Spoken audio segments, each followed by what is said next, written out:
Genesis Noir, just the title in and of itself, that title implies a high-stakes mystery about creation itself.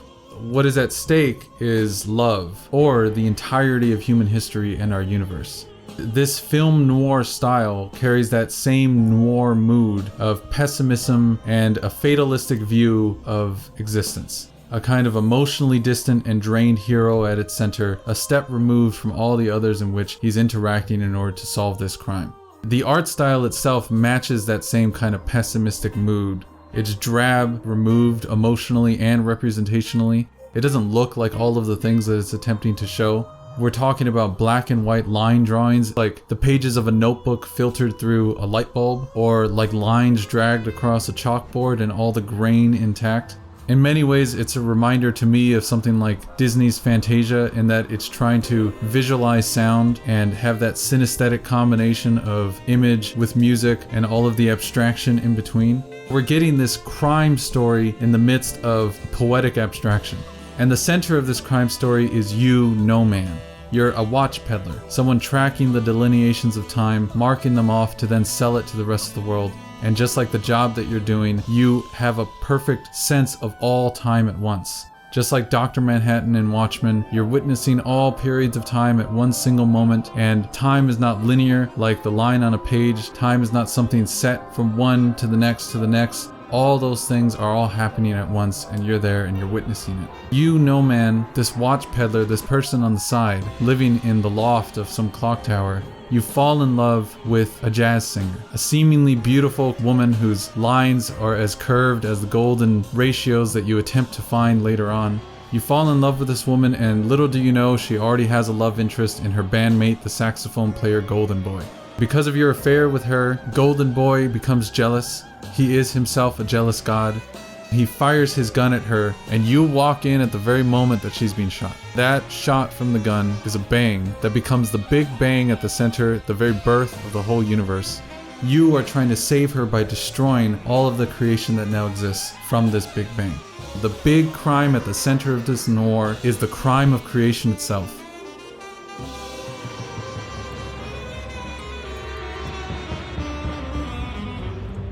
The gameplay through this weird, abstract, timeless fiction is a point-and-click adventure, a series of tactile puzzles. It reminds me a lot of like VR games. It is about making you feel like you're really tactilely grabbing aspects of the world and just manipulating those aspects. It's sort of an elaborate and short art house film in the form of a VR game without a VR headset.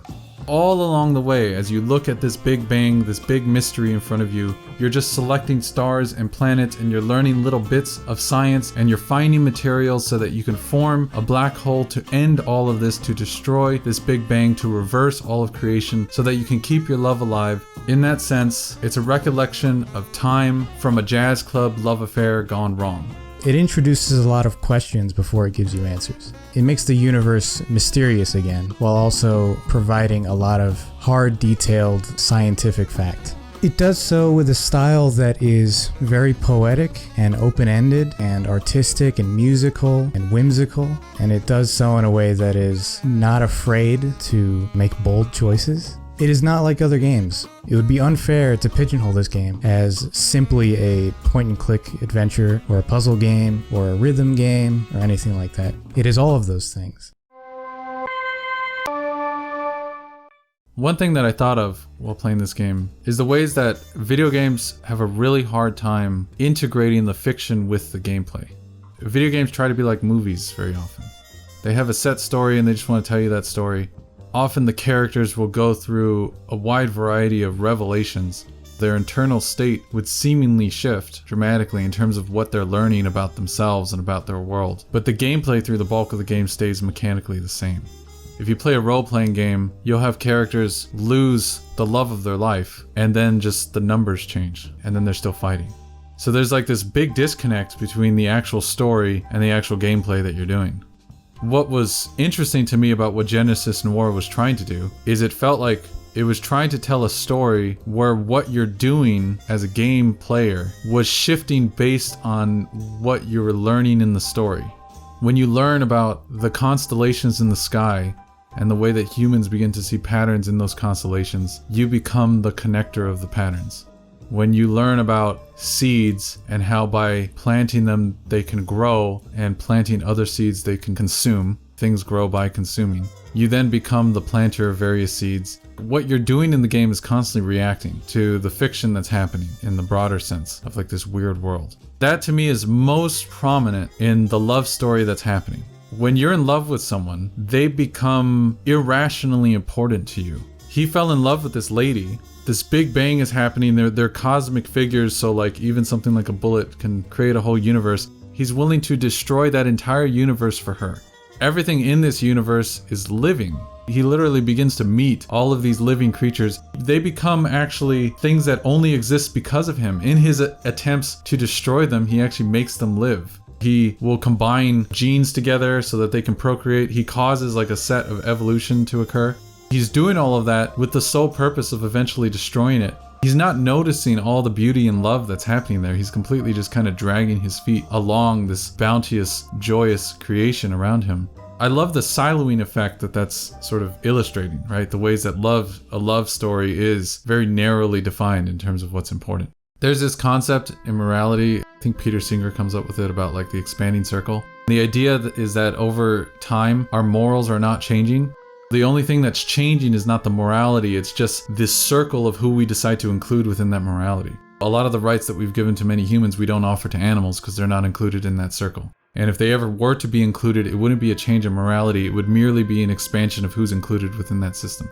This game is like your circle of what counts is really only yourself and who you love.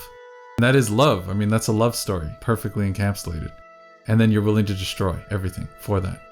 As you're going through this universe and as you're slowly progressing the main Big Bang story, you are eventually unlocking little memories. You eventually unlock a memory where you get to see the moment that No Man meets Miss Moss for the first time. Moments when he knocks on her door and he opens it and she seduced him. It feels like a major part of the detective mystery is not just how to destroy the universe, how to create a black hole to consume everything. It's also just to understand what happened here. What kind of love story is this? Something that's super ambiguous by the end of the whole thing is, was she in love with him too? It sort of seems like they hooked up with each other and he was obsessed with her, but we don't really get her side of the story in the slightest. If she was with some third guy, maybe she wasn't that interested in No Man. I don't know. I don't know who the affair was with. I don't know if she was already dating Golden Boy and No Man was the affair, or if it was the other way around where she was trying to date No Man and then Golden Boy was the affair. But there was some kind of thing where she wasn't settled down with one person. And so instead it leads to this triangle and we don't understand why. And again, there is a selfishness in love. There's a kind of discrimination that has to happen. The decision-making process of love is very irrational. And I don't mean that as a criticism, it's just sort of a statement of fact about the nature of how much we silo our attention around who we love. In the title of the game, there's ambiguity. It's unclear, like, well, how far is this game going to lean into this explanation of the genesis of the universe versus a noir story that you would find with the trappings of detectives and femme fatales. The imagery seemed very much focused on downtown culture and finding this singer in a smoky lounge. So I was trying to figure it out in those terms. And I found personally that I couldn't really connect the dots when I was trying to interpret it in those ways. The story is not always explicit. It doesn't tell you what is metaphor and what is literal. It gives you some images from which to at least understand what maybe the conflict is. Because the story is basically about, in some ways, wanting to see if there's an alternative to the Big Bang. Seeing if there's a way to get out of it, because it seems so violent. It's confusing to interpret the game because it is so much in the form of a poem and not in the form of a generic cinematic-like story structure. So much of what you're doing is in metaphor. The Big Bang is the bullet shooting out of a gun. That's a metaphor. Golden Boy, you'll find him smoking a cigarette and the smoke becomes the gas that forms gas giants like the planet Jupiter, and that's another metaphor. So much of the environments you're walking through are metaphorical plays on things that we know of in science. Panspermia, the concept that an asteroid maybe had hit the planet Earth and then caused life to spread on that planet. That's metaphorically shown in the game as like little diodes of pieces, and that's supposed to be the diodes of genes. You're just mixing those pieces. Some of them are better capable of traveling further, which then allows them to procreate with different enough pieces. So then you get new recombinations, and that's evolution. It's all metaphor. It's all poetry. The biggest poetry in the whole thing is the smallness of humanity. And that's what poetry is so often about, is like sort of us looking at something and becoming so enamored with the grandness of that thing in comparison to ourselves. Very often the most beautiful poetry is finding something seemingly insignificant and seemingly known, and then finding ways to expand on it and make it feel big to us by making us see it in a whole new way. This game is trying to make us see ourselves in a whole new way. We are seeing ourselves as small, as kind of like a pathetic machination over a long lineup of choices made by a godlike figure that doesn't care about us. It's kind of a play on a completely disinterested God. This No Man character is creating life, and he doesn't care about life at all. It's a deistic God. He's completely indifferent to the life that he creates because he has a much bigger goal that he's aiming toward. What's so good to me about this game being poetic in the way that it is like a lot of great poetry, it does leave interpretation open, as open-ended as possible, to the point that we could see this game literally as like a detective noir love story and just follow that thread. We can see it as a scientific lesson about the history of the universe and the ways that information and effects cascade on top of each other and sort of lead deterministically to everything that follows. We can see it as a play on potentially the impossibility of free will, and also potentially the ways in which we refuse to accept that impossibility. We sort of strive ceaselessly to be free in spite of the seeming constraint of needing not to be, based on being physical beings in a materially constrained world. The fact that it is like poetry in that way also leads to there being many contradictions in the way that the game is presented. Like how a good poem, when it gives you a metaphor, the metaphor is one aspect of what's true about the thing being described. If I describe a classroom as a bunch of animals, oh, you're all just a bunch of animals. You're going to see all the ways in which they're like animals. But if I were to say, oh, you're all just a bunch of statues, well, now it's the ways in which they're similar to one another, they're all in a lineup, jostled by the culture of their society. I'm describing the exact same room, and yet I can use those two different metaphors, and they're both true, but they're just true in totally different ways. Genesis Noir is like that kind of poetry. It's saying a lot of true things about interpretations of science, interpretations of music and how music kind of influences itself, the improvisation mixed in with music, the way that love can be so narrowly defining. All these little things that are true, but they're all true about the same thing, even though they're seemingly totally opposite ways of looking at it. That's the beauty, the poetry of it.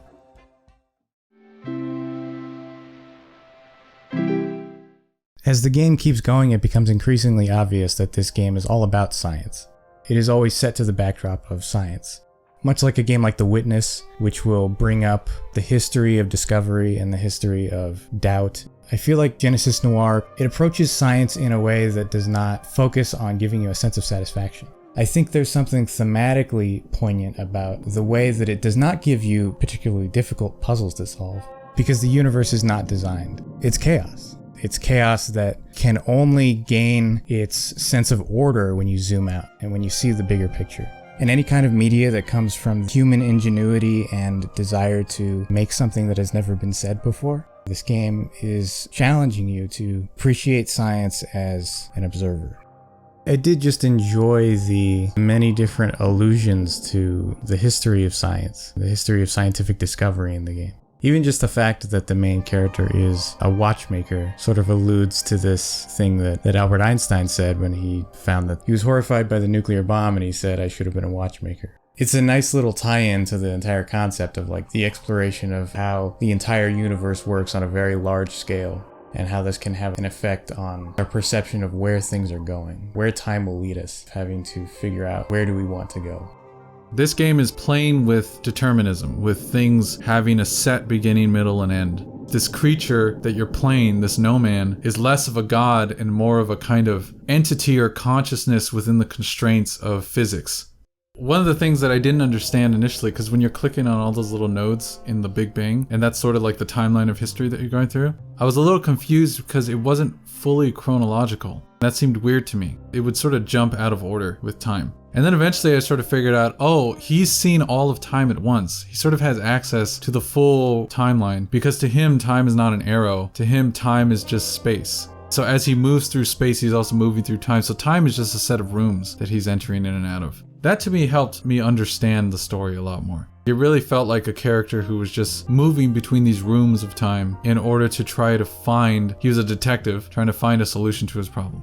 One big mystery is, why are you playing a character who looks like he's in New York City and playing jazz? Why are you like this human-like figure? The interpretation that I take is sort of this notion of all of the information that has ever existed in the universe continues to exist in itself. It's all the same energy distributed. It's just rearranged. It's just the information changes. The information that makes New York City jazz musicians is the exact same information that was there at the very beginning of the universe. The fun play that the game to me is doing, we are an echo of that birth of the universe. A funny little play on the fractal nature of information. How like actual chaotic information repeats cyclically.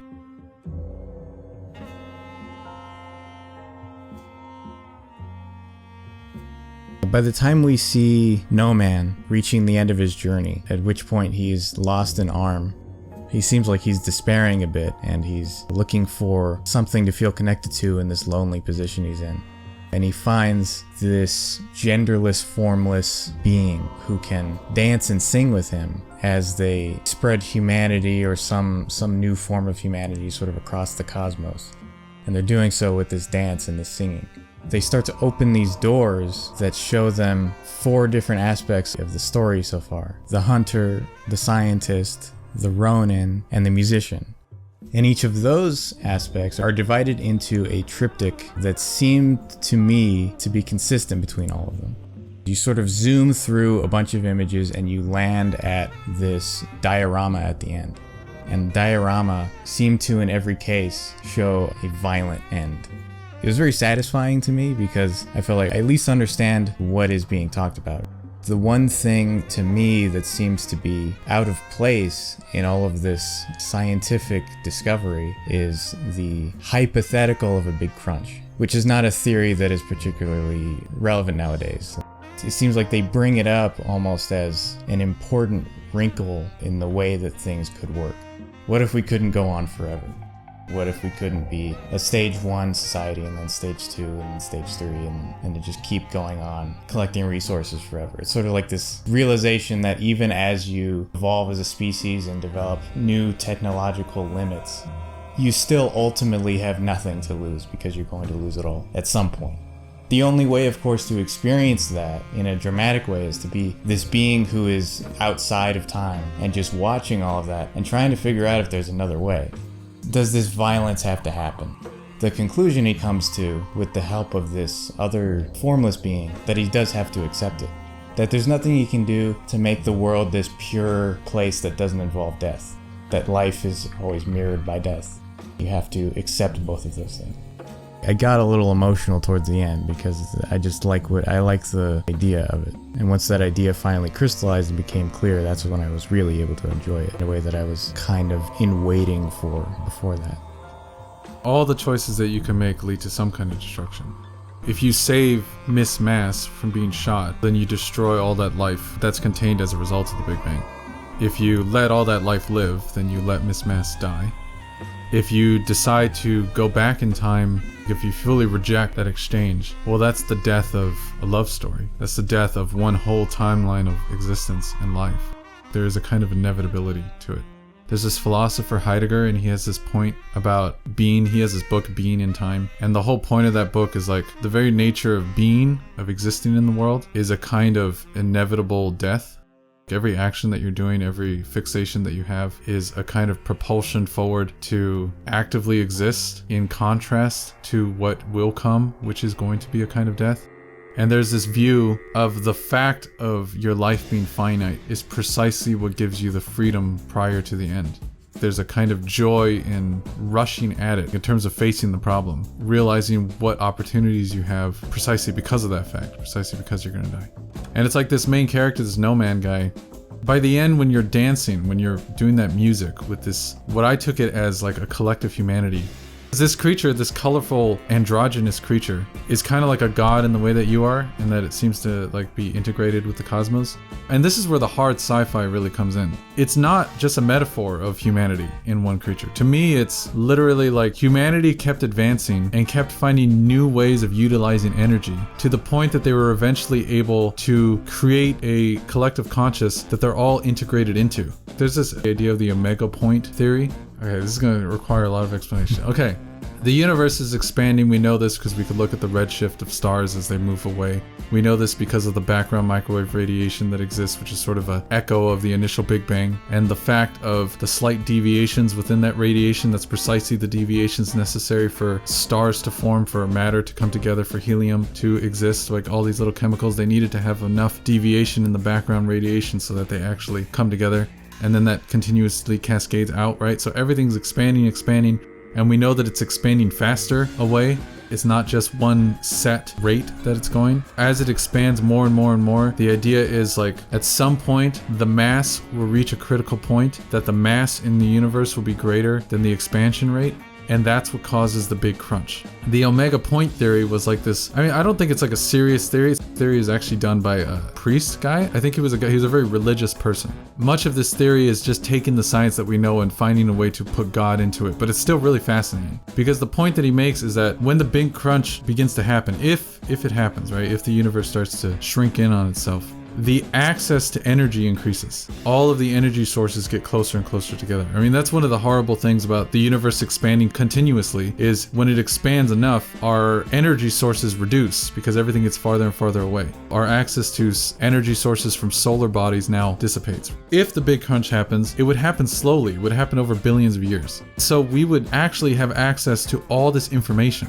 We would begin to have access to other civilizations. We would begin to have access to other star systems, to other forms of matter. There would be types of matter that would suddenly become in abundance. And so the idea of the omega point theory is at some point, space will get so small that we will have full access to all of that energy. If it is possible to have computation be infinite, computation is merely just the use of information, literally like a computer, like binary, zeros and ones. You could theoretically recreate the entirety of human consciousness, every human being's consciousness, in one state. The very end of the universe is also again the birth of the universe in one particular way. Now, this guy who came up with the omega point theory, that was his way of saying that God is us. It's sort of this loop. It loops in on itself because at some point the universe has to die, and at that point, actually the worst thing would be if the universe kept expanding, because that would actually be there's a word for it, something like cold. Heat death? The big freeze, I think. And the idea of that is literally it's just energy starts to spread so much that eventually even the energy of our atoms would begin to separate. So everything would just kind of become static, come nothing. The hope is that there's a big crunch at some point and that the mass actually causes the whole universe to zero in on itself. So then we have access to all this information. So the big science that I took at the very end was this game was bringing up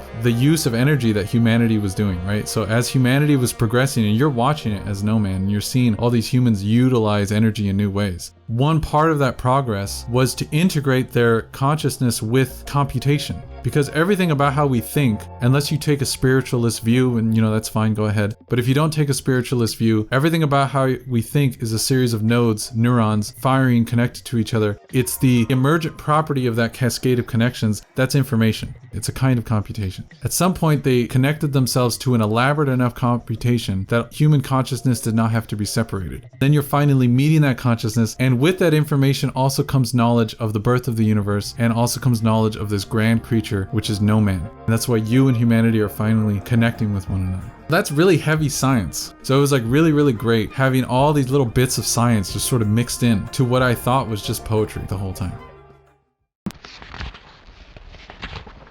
In this game being so heavily science oriented, it kind of reminds us of the ways in which nature as it actually is fundamentally counterintuitive. And it can be so counterintuitive to the point of being magic. there is a kind of poetry in the portrayal of the ultimate outcome of some ideas that we're learning about how the world works, about how the universe works. And it plays with that in a musical way. It has this metaphor of music being attached to the very strings of what makes up the universe. And it lets that metaphor ride with all of its improvisation and all of its messiness and all of its beauty into a kind of story about love and sacrifice and determinism and the drive away from death, even though it is, of course, inevitable. I like that there's a game that can be really experimental and strange and not fun in some ways and abstract, have no concrete answers in a lot of ways, and like that's it. And then we get that kind of a game. That to me is a mature kind of story. It's a story that isn't too literal. At least we get a game that's trying to be a little bit more loose about meaning. Because that to me is like the foundation of what makes stories interesting, is the looseness of them. The ways in which you can discover things about your own thinking in the process of experiencing these stories. And that's what Genesis Noir at least offers a little bit. It's not perfect in every way. It's not without bugs. It's not without limitations in its own design in terms of how much it actually improvises compared to how much it implies improvisation. At least the implication is so bountiful that you can really take a lot of interpretation out of it at the end. I don't know that I liked it that much at the beginning, but by the end I was really, really into it because it actually balanced some of the literal with the metaphorical in really cool ways. There's this concern sometimes with a sort of secular, non-spiritual view of the world that beauty is lost in the process. That by seeing things as merely mechanistic and scientific and discoverable and repeatable and universal, that we lose the wonder of not knowing how things work. This game is an exercise in finding beauty in actual concrete knowledge and finding beauty in the acknowledgement of your circumstances and your limitations. Finding a gratitude within yourself for the things that are outside of your control. The game celebrates things that are otherwise just mathematical. It kind of fertilizes these concepts with imagery and music that allows us to view a story that is almost oppressively objective in our own subjective attachment. It allows us to give us a lens to being grateful for things that we did not create as human beings. We cannot claim that we are proud of a universe that we created because we didn't create it, but we are happy that it's here. We are happy of what we are given. I think that's a really unique thing about this game that I like. That's our video. We like to find really good games and just talk about them. Consider all of our videos recommendations because we play games that are at least interesting. That doesn't mean that they're the most fun things in the world. That doesn't mean they're perfect in the slightest. It does mean that at least these games are something that's trying to express themselves in some way. If you like what you saw, consider checking out some of our other videos. We really do deep dives into a lot of these games. Be sure to leave a like, be sure to subscribe, and if you really found this video interesting, be sure to share it with someone else. We're a small channel, we're still figuring ourselves out, so we're going to try all sorts of new things going forward. If you want to join us for that ride, you can subscribe and you can watch each of the videos as they come out. Maybe you'll find a disagreement with us that actually causes you to think about the game in a new way, about a game that you like in a new way. So check out our channel. That's all.